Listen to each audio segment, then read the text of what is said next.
कैसे भर्ती? Temporary arrangement है, मैंने कहा ना आपको। कोई विज्ञप्ति नहीं, इसमें विज्ञप्ति लगाने का कोई मतलब नहीं है, टेम्परेरी अरेंजमेंट है। लेकर कांग्रेस तमाम आरोप लगा रही है कि बहुत करीबी लोगों को उसमें भर्ती कराया गया है। आप विधानसभा अध्यक्ष थे उस पर, क्या आप कहेंगे उस पर? देखिए, जो भी नियुक्ति वहाँ पे की गई, एक तो ये स्पष्ट कर दूं कि वो एक टेम्परेरी अरेंजमेंट है, दूसरा वो नियमानुसार हुई है।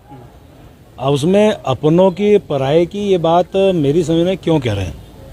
यदि मान लिया कोई व्यक्ति नियमानुसार उस परिधि में आ रहा है तो उसको नियुक्त किया गया है, लेकिन विज्ञप्ति नहीं निकाली गई और जितने भी लोग हैं आपके कई मंत्रियों के पीआरओ हैं उसमें। आपको मैं आपको एक जानकारी दे दूं, ये पहली बार हुआ ऐसा नहीं है, आज से पहले भी हुआ। 2002 से विधानसभा गठित है, तब से लेकर आज तक हुआ है, पहली बात।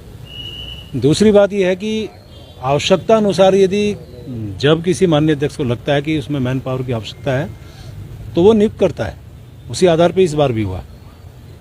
और विज्ञप्ति की जहाँ तक बात कर रहे हैं, 21 साल के इतिहास में पहली बार उत्तराखंड की विधानसभा में एग्जाम कराया गया, लेकिन भर्ती तो नहीं हुई। अभी आप सुन तो लीजिए भाई साहब, यदि आप ही को जवाब सवाल करने से मेरे से क्यों पूछ रहे हो।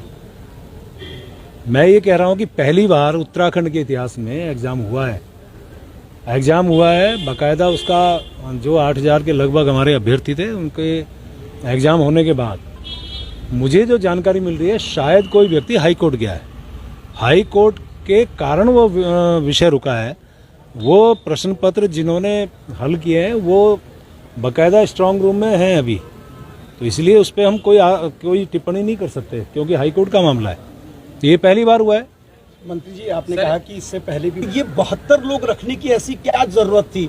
उत्तर प्रदेश की विधानसभा हमसे कई गुना बड़ी है, उनकी संख्या कार्मिकों की हमसे कम है, हमारी इतनी ज्यादा है। आपने कहा ये तदर्थ हैं, इनको पहले दिन से सारी सुविधाएं मिल रही हैं। आपको फिर मैं कह रहा हूँ कि आवश्यकता अनुसार जब भी आवश्यकता होती है, विधानसभा अध्यक्ष उस आधार पे उनकी मैन पावर को रखने का उसको अधिकार रखते हैं। सर जांच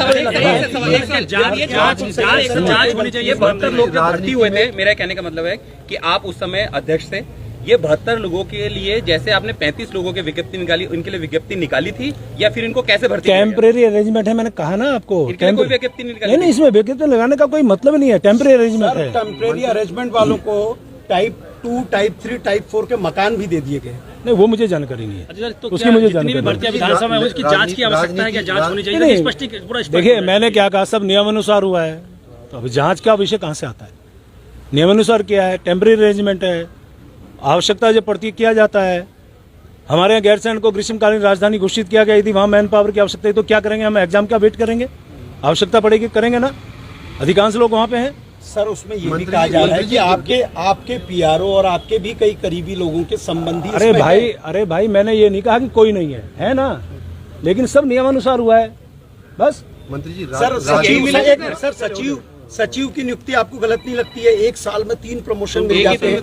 नवंबर 2021 तक वो डिप्टी सेक्रेटरी थे शोध के, ठीक है। दिसंबर में वो एडिशनल भी हो जाते हैं, जॉइंट भी हो जाते हैं, सचिव भी हो जाते हैं। ठीक है, शिथिलता अधिकार है अध्यक्ष विधानसभा को, शिथिलता का अधिकार के नाते उनको दिया है। फाइनेंस कंट्रोलर क्यों नहीं रखा सर जब शासन ने भेजा था? वो विधानसभा से पूछिए। मंत्री जी, राजनीति में सुनिए तो,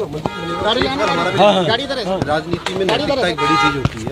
ऐसी नैतिकता आपको लगता है कि मंत्रियों या उनकी जगह सीधे रूप से आप लोग भर्ती करते हैं, स्वच्छ रूप से भर्ती? भैया, मैंने फिर कहा नियमानुसार भर्ती हुई है, तो बार बार एक ही सवाल का जवाब क्या? समर्थन करेंगे आप? ये नियमानुसार भर्ती हुई है और निश्चित रूप से नियमानुसार भर्ती हुई है। नियमानुसार भर्ती हुई है। नियमानुसार ये है ना कि यदि आपको आवश्यकता पड़ती है तो आप उनको अपने तरीके से जो उसकी योग्यता उसके आधार पर निकालने की जरूरत पड़ती है। विज्ञप्ति निकाली है, जिसका एग्जाम कराया गया है, वो तो भर्ती हुए नहीं, तो वो एग्जाम हाई कोर्ट में लंबित है ना। कहाँ से भर्ती हुए सर? भर्ती मैंने कहा ना, टेम्परेरी अरेंजमेंट नहीं है, वो अलग विषय है। अगर आप अन्य टाइम्स पर नए हैं और अभी तक आपने चैनल को सब्सक्राइब नहीं किया है तो चैनल को सब्सक्राइब करके बेल आइकन को जरूर दबा दें और अपनी राय हमें कमेंट बॉक्स में लिखना ना भूलें।